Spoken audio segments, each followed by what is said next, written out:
Arranca la mesa de periodistas en este miércoles aquí en el 97.7 de Radio Centro. Le doy las gracias por estar aquí a Daniel Izárraga, reportero e investigador de Mexicanos contra la Corrupción. Daniel, bienvenido. Gracias de nuevo, gracias por la invitación. Al contrario, a ti. Miguel Vadillo, director de la revista Contralínea, bienvenido. Buenas tardes, Julio. Gracias. Álvaro Delgado, reportero de la revista Proceso, autor de varios libros importantes para entender lo que pasa en el país. Bienvenido, Álvaro. Muchas gracias, Julio, otra vez. Muchas gracias por estar aquí acompañando a Daniel, a ti y a discutir. A discutir de que todo hay aquí, afortunadamente, en esta mesa con Daniel Izárraga, Miguel Vadillo y Álvaro Delgado. Hay algunos comentarios que llegan por aquí. Jesús Díaz nos dice que están robando en las gasolineras de la Ciudad de México entre 2 y 3 litros por cada 20, que la pistola del surtido tiene la trampa. Octavio Estrella Blanco dice que Omex, una empresa inmobiliaria, está en quiebra, nunca le va a pagar a quienes han presentado juicios en su contra. El arquitecto Bistrain de Guadalajara dice que me quiere ayudar a ser veraz, que puedo checar en la conferencia de AMLO esta mañana, que dijo que no se va a cerrar ningún refugio para mujeres. Dice, la próxima vez que lo vea en el Parque Metropolitano en Guadalajara, ya platicaremos de nuevo. Bueno, saludos al arquitecto Bistrain. Pero hay otro mensaje que nos dice Manuel Gallardo desde Xochimilco. Julio, los gobernadores priistas se quejan de que los abuchean en las presentaciones con el presidente Obrador. Lo que deben hacer es ir a quejarse con Peña Nieto. Él es el que les dejó esa herencia. Ellos saben por qué los abuchean. Eso nos dice don Manuel Gallardo, quien vive en la alcaldía de Xochimilco de la Ciudad de México, y creo que nos permite entrar a uno de los temas que tenemos aquí presentes. ¿Por qué están abucheando a los gobernadores en los actos públicos que encabeza el presidente López Obrador? Quien quiera iniciar. Bueno, inicio yo.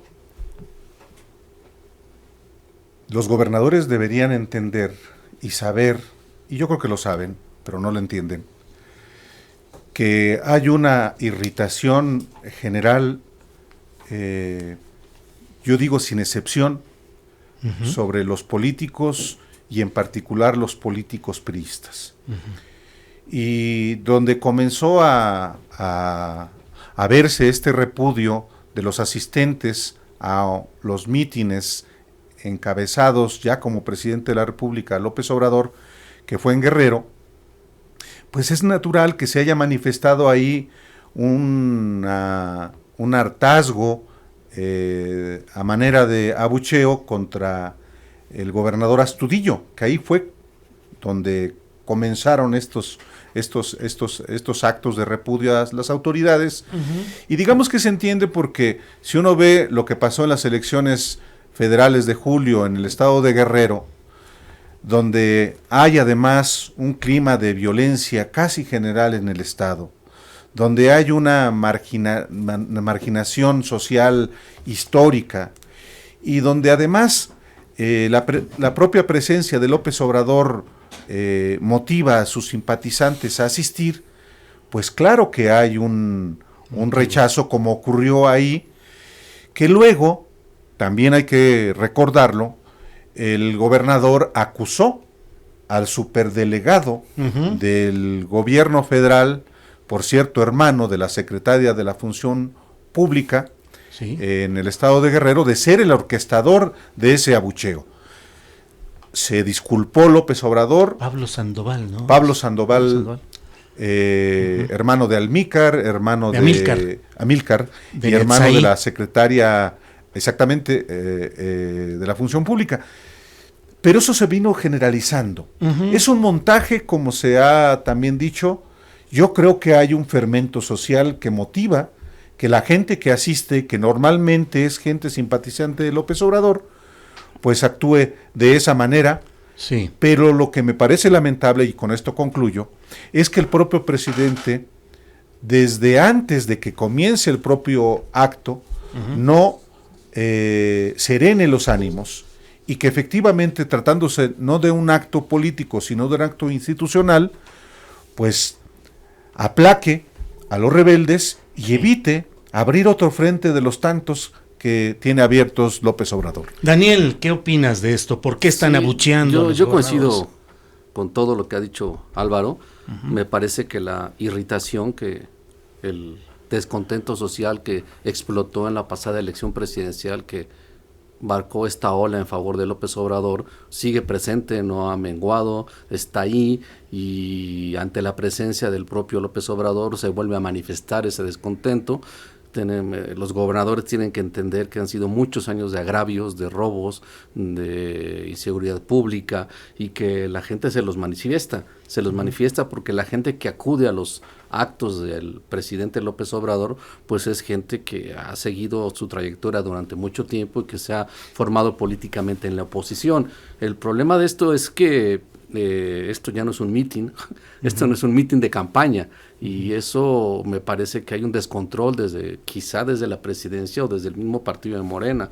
Yo no sé si sea cierto o no, pero el panfleto, no sé si sea cierto, esta especie como de instructivo para que pasaran o abucharan a la gobernadora de Sonora. Yo no sé si sea cierto o no, porque hay también en redes sociales mucha irresponsabilidad al subir eso, que a veces lo hace la gente pues como en toda libertad, pero digamos, a mí lo que me inquieta es la reacción, es decir, yo no he visto a Morena o a la propia J. Cole o al propio presidente tratando de poner en orden y decir nosotros no fuimos o sí fuimos, es decir, el silencio no es bueno para las instituciones en este sentido, insisto, porque cuando va el presidente es un evento institucional, no es un mitin. Claro. Miguel Vadillo, ¿bien ganado el repudio a los gobernadores o es algo inducido? No se necesita el esfuerzo de Morena para que la población en todo el país abuchee a políticos. Ajá. Más, en este momento, a gobernadores priistas, panistas o perredistas. Ajá. Con la ola López Obradorista, tienen, de tal manera que ¿por qué antes no veíamos este fenómeno cuando el presidente se paraba ahí? Porque eran acarreados. En este momento, pues hay una presencia mayor de Morena en todo el país. Así se manifestó en las urnas, así está en la aceptación de Andrés Manuel en la población, de tal manera que, más allá si Morena orquestó el panfleto o si ellos están promoviendo, realmente hay una inconformidad con estos políticos, con los políticos en general. Los convoco a hacer un ejercicio de algo así como, digamos, el rechiflómetro. O sea, ¿cuáles serían los gobernadores más rechiflables? Pero lo diría al revés. Álvaro, ¿cuál sería el menos rechiflable de los gobernadores actuales? ¿Cuesta trabajo? Sí, lo sé. Cuesta trabajo ubicar a un gobernador que tenga la respetabilidad ante sus gobernados de cualquier partido político. No hablo tanto de los nuevos, los que van asumiendo de manera particular, los que ganaron en las elecciones de julio, y de manera particular los de Morena. Puedo Pero pensar de los anteriores. Es que casi pero sin excepción. Uno. ¿Cuál sería el menos en ese reflexómetro? Yo pensaba, por ejemplo, en el de Colima, pero le zumbaron feo, pues sí. y respondió. Por cierto, ha sido el único que gobernador que ha respondido, Peralta. Ignacio Peralta. Javier Corral prefirió callarse la boca. Se sorprendió, sí. ¿No? Y el de Colima no, ya iba preparado con un guión. Pues, ya sabía que iba a pasar eso. Exactamente. El orden del día, dice. Exactamente. De la rechifla. Contestó bien, por cierto. El de Colima, entonces, Álvaro. Digamos que sí. Daniel. No lo sé. Uno. ¿Cuál es el menos peor? Me cuesta mucho trabajo pensarlo. Porque además... Encontrarlo, porque además... ¿Sí? Siendo honestos, no vivimos en los estados, sino palpamos la problemática que tiene la gente en los municipios. Entonces, creo que será muy complicado decirlo desde la Ciudad de México, pero porque no entendemos a veces la lógica local, sí. Las lógicas locales, que a veces son completamente distintas a lo que estamos acostumbrados nosotros. Yo te diría que quizá en Yucatán pudiera ser algo así, porque la gente también por sus mismas características no tiende tanto a la manifestación política de las formas en que le hemos visto. Normalmente los yucatecos son más tranquilos, salvo en tiempos electorales, ¿no? Bomba. Yo Miguel. sí te digo que el menos abucheado es el que tiene menos tiempo en el poder. Tal vez Javier Corral. Y con sus asegúnes también. Híjole. Con toda la polémica que tenga. ¿No? Es decir, cuando empiezan a abuchear a Javier Corral, pone una cara de sorpresa de que no se la creía, desencajado, y se queda callado. Es que el gobernador Corral no se entera de muchas cosas en su estado, ¿eh? Yo no digo que sea buen gobernador, ¿eh? Yo estoy hablando de otra cosa. Ajá. ¿Quién tiene los menos abucheos? ¿Quién fue muy aceptado que ganara la gubernatura después de los gobiernos priistas? Pues Chihuahua. Sí. Ahora, Bueno, el que tenga menos tiempo, Julio. Bueno, señores periodistas, ¿cuál es el más rechiflable? Álvaro, Ahora ¿cuál sí. es el peor? Yo creo que sin duda Astudillo de Guerrero es uno de ellos. Murat de Oaxaca es otro. El hijo, ¿verdad? No, El hijo, o el papá que ejerce a trasmano.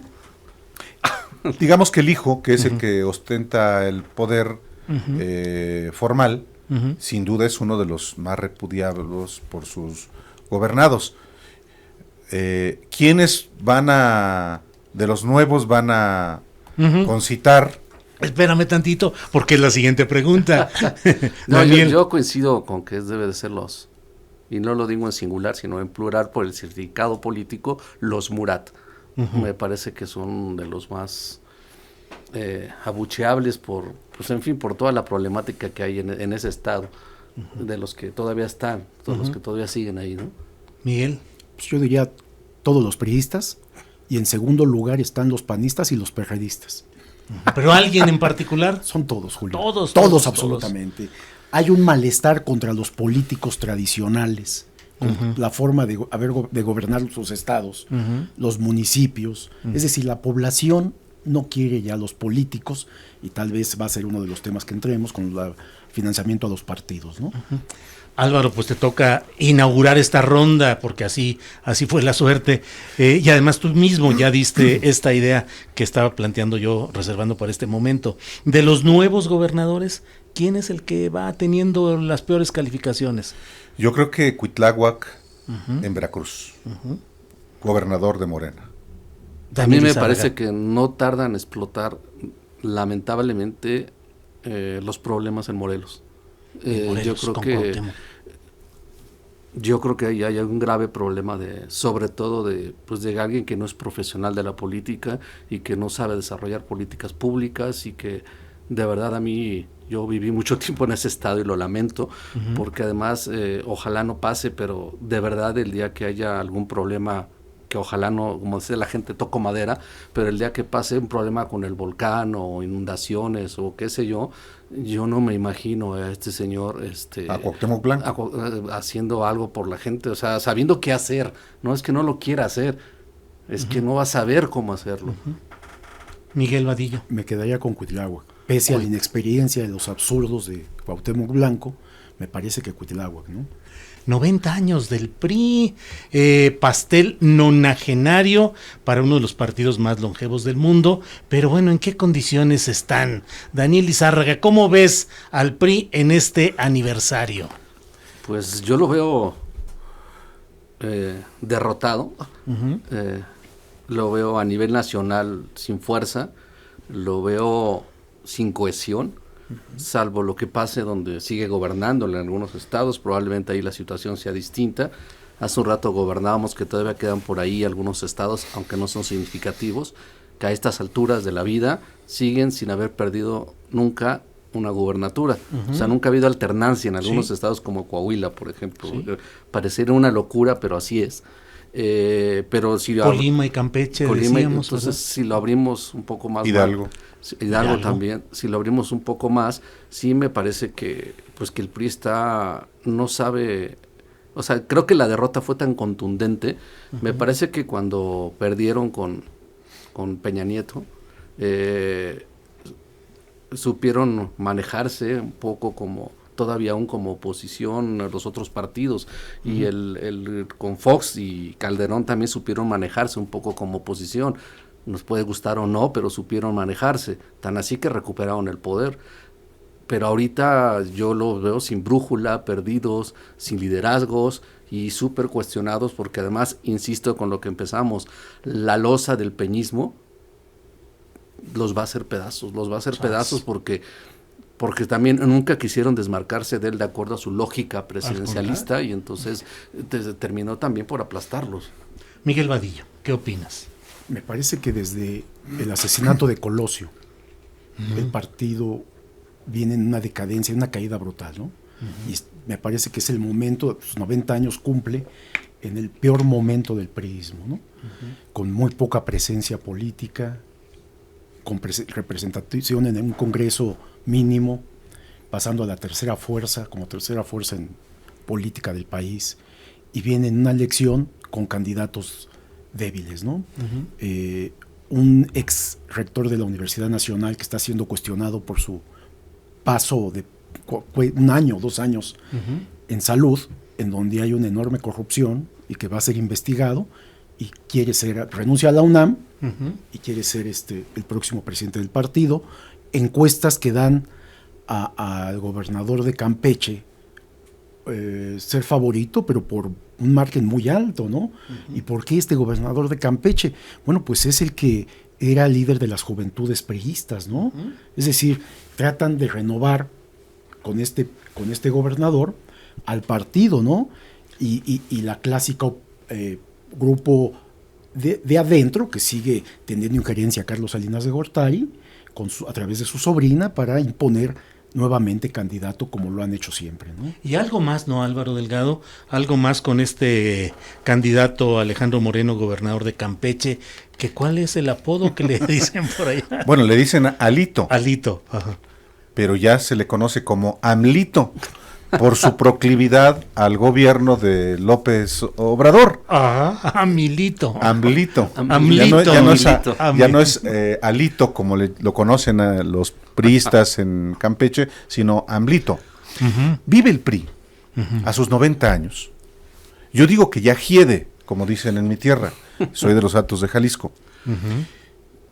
Hiede porque se está descomponiendo, porque está completamente descompuesto desde mi punto de vista. Es un partido que yo difícilmente le veo que tenga futuro. No son las mismas condiciones después de su derrota con Peña a las que tuvo después de su derrota con Ernesto Zedillo en el 2000. En ese entonces tenía alrededor de 20 gubernaturas, 23. Tenía mayoría en la Cámara de Diputados y en la Cámara de Senadores. Gobernaba la mayoría de los municipios. Tenía fuerza constitucional, tenía influencia política, contrario a lo que ahora es el PRI. Un partido en decadencia, con una insignificancia en el Congreso, con efectivamente 12 gubernaturas, pero gobiernos estatales muy pequeñitos, pero donde además fueron completamente arrasados en las elecciones de julio por Morena. Entonces, desde ese punto de vista yo no le veo mayor futuro al PRI, y lo que digamos que puede ratificar esta impresión es lo que aconteció en la conmemoración o en la celebración del 90 aniversario del PRI, en la sede que lleva el nombre de Plutarco Elías Calles, en el salón el lunes, cuando hubo un ambiente absolutamente funerario. Ya son 17 los estados que en sus congresos han aprobado la Guardia Nacional. Ya son 17, de tal manera que ya es formal la aprobación de la Guardia Nacional. Solo como un dato que nos acaba de llegar. Sí, pero sí, bueno, señores periodistas, luego muchos nos dicen que por qué no proponemos, que solo criticamos, cosas por el estilo. Ha habido muchos comentarios positivos hoy en las redes respecto a los temas que estamos tratando, pero los invito a que nos pongamos casi en plan de consultores honorarios. Así es que, a ver, Daniel Izárraga, si tuvieras que tomar la decisión, ¿a quién pondrías de este grupo como presidente del PRI y cuál debería ser la medida contundente que tomara para mostrar el camino de un cambio? Mira, yo creo que el PRI tendría que cambiarse de nombre, o sea, recomponerse a tal grado que necesitaría volver a nacer para volver a crecer, digamos, porque tiene un problema de origen, que fue el presidencialismo de todo el siglo pasado, y que se volvió el partido del Estado, y entonces nunca, bueno, ya sabemos, nunca ha habido una separación entre el PRI y el presidente, y al final de cuentas, cuando les ha tocado ser oposición, en lo que ya han descrito bien ellos, ya no sabe cómo nadar, no sabe cómo flotar, no sabe cómo sobrevivir de esa manera. Yo creo que tendría prácticamente de verdad que reorganizarse desde ideológicamente hasta por los barrios, y es decir, empezando desde lo más abajo, tratando de ver quiénes podrían entre ellos mismos encabezar este movimiento de hacerlo de nuevo, pero es muy complicado porque les va a pesar muchísimo su historia, que se la han ganado a pulso, por cierto. A ver, Miguel Vadillo, ¿tú a quién pondrías de presidente o presidenta del PRI? Está Ivonne Ortega, la yucateca, está Ulises Ruiz, está el doctor Narro. Bueno, son los aspirantes. Estamos hablando de está que se regenere. Está el doctor Narro ahora con estos medicamentos acusados de corrupción. ¿A quién poner? ¿A Osorio Chong? Fíjate que por más esfuerzo que hago no se me bueno, ocurre absolutamente nadie. Ajá. Pero bueno, lo que yo estaba comentando de las encuestas es que están dando a Alito un porcentaje brutal. O sea que si no hay mano negra, que seguramente la habrá. Mano morena. Bueno, mano. También, sí, podría ser no él, sino una imposición, ¿no? De alguien, ¿no? Álvaro. Yo sí pondría a Ulises Ruiz. Ya para que se acabe. Ya, de una vez. Claramente, se lo claramente. acabe. Es el emblema del PRI. Ajá. Es el mapache electoral. Mucha gente no lo conoce porque ¿quién es Ulises Ruiz? Fue gobernador de Oaxaca, gobernador no solamente ladrón, sino represor. Y ladrón no solamente de los recursos públicos. Es un reputado mapache electoral, mano derecha, operador electoral de Roberto Madrazo. Sí, aquel personaje que fue candidato presidencial en el 2006 y aquel personaje que fue gobernador de Tabasco de 1994, justamente cuando asesinan a Colosio, hasta el 2000 fue presidente del PRI y lo condujo a una de las peores derrotas en su historia. Yo sí pondría a Ulises Ruiz porque es garantía de que va a terminar con el PRI. Y el México no necesita un partido como el PRI. No, necesita oposición, que es diferente, ¿no? Eso es otra cosa, pero el PRI no lo necesita. Ese partido, que además hay que decirlo, no solamente es un partido, es una cultura. Una cultura que es preciso erradicar de México, pero que lamentablemente va a ser muy difícil porque muchas de las prácticas del PRI se han trasladado a otras formaciones políticas.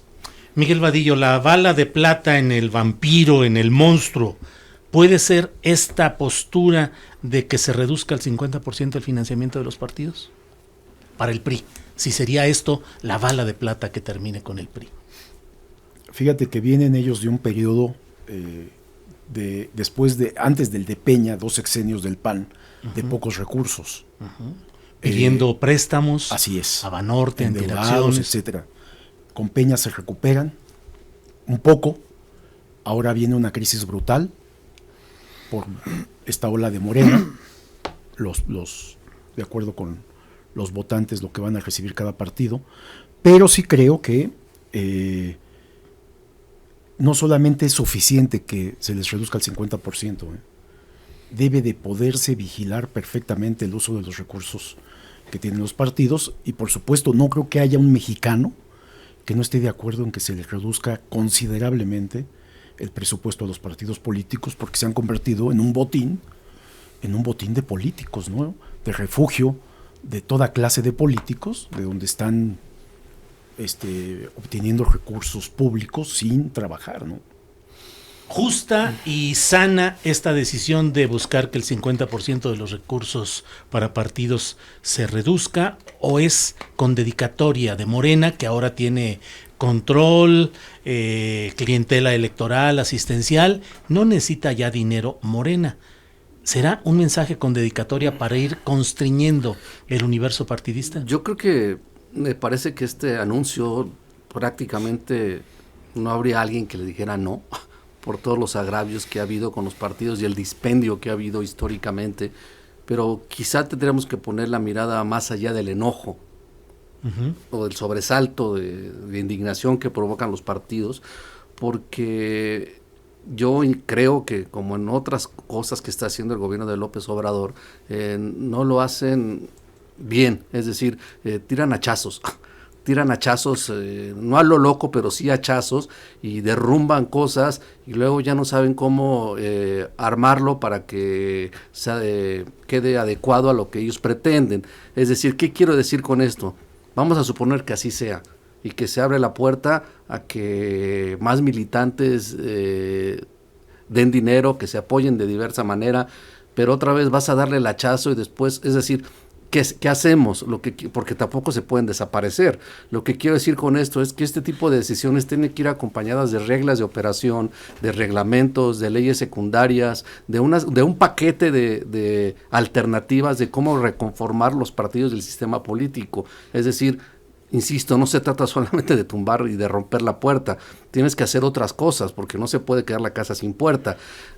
Mira, te pongo un ejemplo, hay gente en los partidos que trabaja como secretarias, como administradores, que de un día a otro se van a quedar sin empleo, pues porque se les cortaron hay proveedores también que pueden haberse ganado su dinero decentemente los partidos, pero más allá de eso, yo recientemente, hace unos días, por razones que me invitaron a la Fundación García Márquez, estuve compartiendo experiencias con compañeros de Centroamérica y el problema que tienen, por ejemplo, en Guatemala, porque por los intereses de los empresarios, narcotraficantes, tratantes de blancas, que lo que hacen es que han creado una red, ellos dicen empresas de cartón, unas redes de empresas de cartón que las crean días antes de las elecciones, y entonces inyectan dinero a través de esos nuevos donatarios o nuevos simpatizantes, y termina la campaña y desaparecen esas empresas,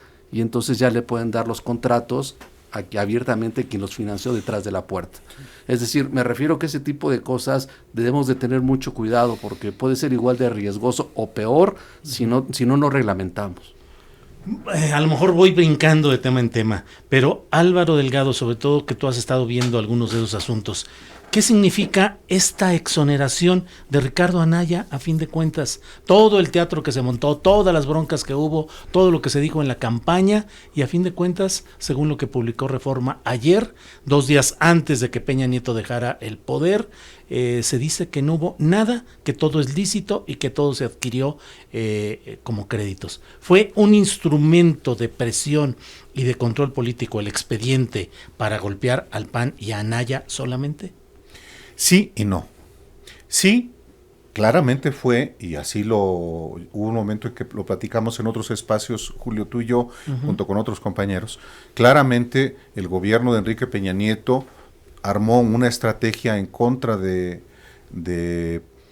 Ricardo Anaya, el candidato presidencial del PAN, en la idea de descarrilarlo para, en su cálculo, tratar de que pudiera el candidato oficial, José Antonio Meade, poderse colocar en segundo lugar y de esa manera disputarle a López Obrador la presidencia de la República.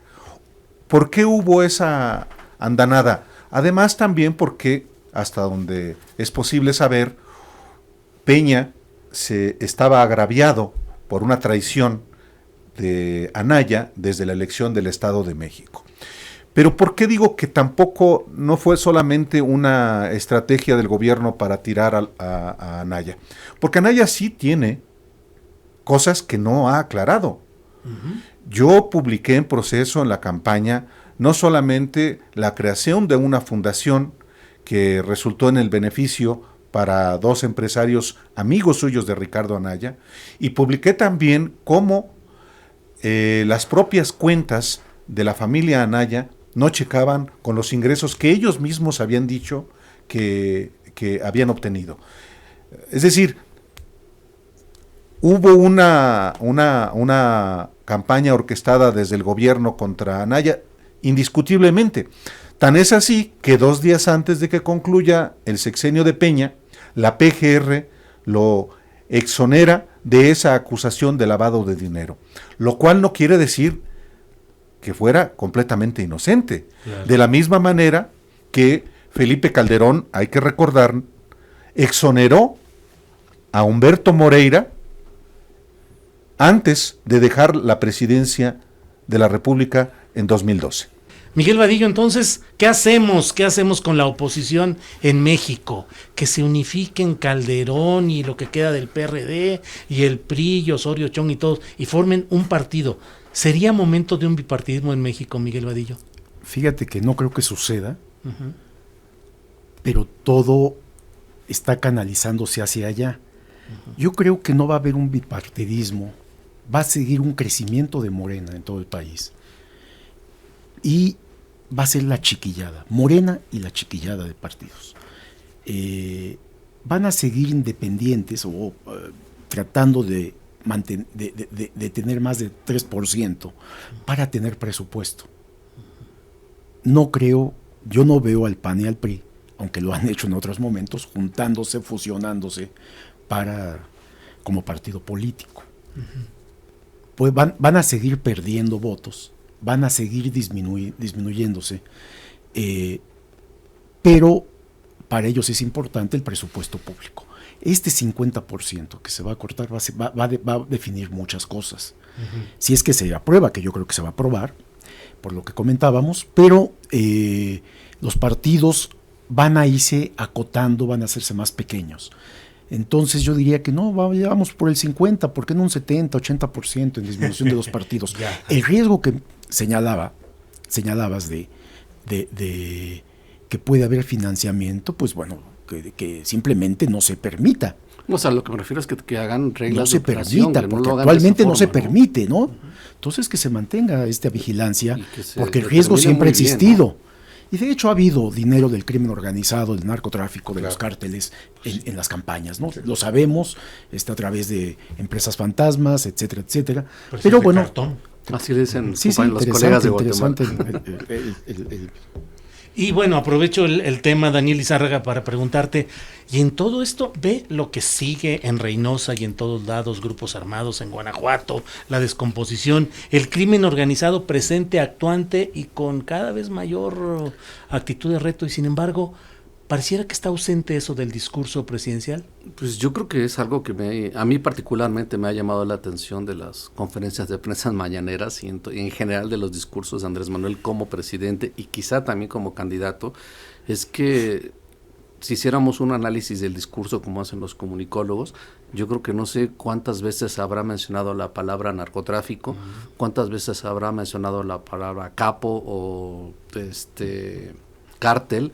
Me parece que hay una actitud de él deliberada de no hacerlo, no sé exactamente por qué, pero me parece obvio, y esta política que tiene de, digamos, ayudar o financiar, seguir ayudando a la gente para quizá quitarle, y esa es mi especulación, la base social a muchos de estos cárteles y a todos aportarnos bien. Me parece que eso no opera con la delincuencia organizada y eso lo estamos viendo con el Marro. Yo hace un tiempo escribí sobre eso, a estos grupos que estuvieron todo el tiempo protegidos por los gobiernos o quizá por las Fuerzas Armadas, pues no se van a portar bien porque el presidente se los diga. Es decir, el cártel de Sinaloa no va a dejar de hacer lo que hace, lo que quede. El Mayo Zambada no se va a portar bien porque Andrés Manuel se lo diga. Lo que quede de los Zetas también no se van a portar bien en Veracruz porque el presidente se los diga. Ellos van a seguir buscando su negocio. Es decir, si tú le cierras la llave del Huachicol a los Zetas, por ejemplo, pues ellos van a buscar otra manera ilícita de buscar el dinero. O sea, ¿qué quiero decir con esto? Que nos guste o no, o le guste al régimen o no, va a tener que implementarse una política de captura de estos líderes, porque si no, esto no se compone, porque esta gente va a seguir haciendo de las suyas. Entra la Guardia Nacional, entra la Guardia Nacional, Álvaro, ¿qué va a cambiar en la política y en la sociedad? Mira, el tema en sí mismo da para Sí, un programa completo. Sí, es hay muchísimas ángulos sobre el tema de la inseguridad y de la violencia que lamentablemente aqueja a todo el territorio nacional, casi sin excepción. Pero a mí me gustaría, si me permites, Julio, Sí. retomar dos aspectos que tú preguntaste. Uno, ¿le conviene a México un bipartidismo? Yo no sé si le convenga. Lo que yo creo que la sociedad mexicana es más plural, aunque en el discurso presidencial, no de ahora, refiriéndome a López Obrador, desde hace muchos años, él va perfilando liberales y conservadores. Es verdad, él claramente se identifica con liberal, identifica conservadores al PRI y al PAN. Y me gustaría también abordar el otro asunto brevemente sobre el financiamiento. Los partidos políticos en México reciben un financiamiento tan alto, no nos olvidemos, porque es el modelo que se adoptó desde la reforma de 1996 y tenía un sentido: evitar que los intereses económicos, empresariales, pudieran influir en los partidos políticos, y el modelo que se adoptó fue un modelo europeo, donde los partidos viven mayormente de los recursos públicos. Donde se rompió el consenso, hay que recordar, en 1996, fue precisamente en el volumen de partidos políticos, porque el PRI dijo: si yo no tengo dinero, yo no sobrevivo. Y ese es hoy el problema, la oposición del PRI y del PAN a que se reduzca el 50% del financiamiento, que Morena lo propone, porque va a recibir 1.500 millones de pesos este año, la mitad, el doble de lo que va a recibir, por ejemplo, el PRI. Ya nos quedan pocos minutos, un par de minutos para cerrar. Finalmente, Daniel Lizárraga, ¿qué crees que quede después de todo este mare magnum, este remolino de los partidos? Yo creo que para mí va a haber una recomposición política. Esto, independientemente de lo que suceda, parece ser, como dice Miguel, que puede haber un reagrupamiento de las fuerzas que queden por ahí, de ciertos personajes, pero yo no veo claro quién puede encabezar en este momento una oposición fuerte y real con una propuesta distinta a la de López Obrador, y eso de verdad me parece riesgoso porque un sistema democrático como el que pretendemos tener, sin un contrapeso de un partidismo fuerte, por lo menos de un otro partido fuerte, no sé si sea bipartidismo o no, incluso el propio régimen de López Obrador puede correr muchos riesgos, porque no hay un equilibrio de quién esté señalando cuando se equivoca, porque como todos los gobiernos en el mundo, se equivocan. Claro, nos queda un minuto. Fíjate Miguel. que esto que comentaba Alejandro de López Obrador, del discurso, de haber quitado en el discurso el crimen organizado, tiene una razón de ser. El problema de este país no es el crimen organizado, es la corrupción, la complicidad política con los cárteles o el crimen organizado, de tal manera que ha cambiado este discurso de confrontación y de guerra contra el crimen organizado. Yo creo que no se equivoca, yo creo que va bien por ahí, Nos queda. Estoy de acuerdo con Miguel Vadillo en ese sentido, así como era deliberado que Calderón para todo hablaba de guerra y de capos, ¿no? Y de ejército, sí, sin bueno, duda. Mi punto es que los capos, digamos, aunque tenga otra manera de enfrentarlos, social, van a Alejandro, sí, bueno, sí. Va a seguir la base social, va a estar entonces, ahí. Es la que está ganando López Obrador, es la que Claro, tiene que ganar. pero arriba van a seguir operando, eso no lo va a poder evitar. Seguramente va a combatirlos como es su Claro, responsabilidad. Pues claro. Eso esperemos, ¿no? Eso Así esperamos. es. Bueno, pues Daniel Lizárraga, muchas gracias por estar aquí. Gracias. Miguel Vadillo, gracias. Muchas gracias, Julio. Álvaro Delgado, muchas gracias. Gracias, buenas tardes.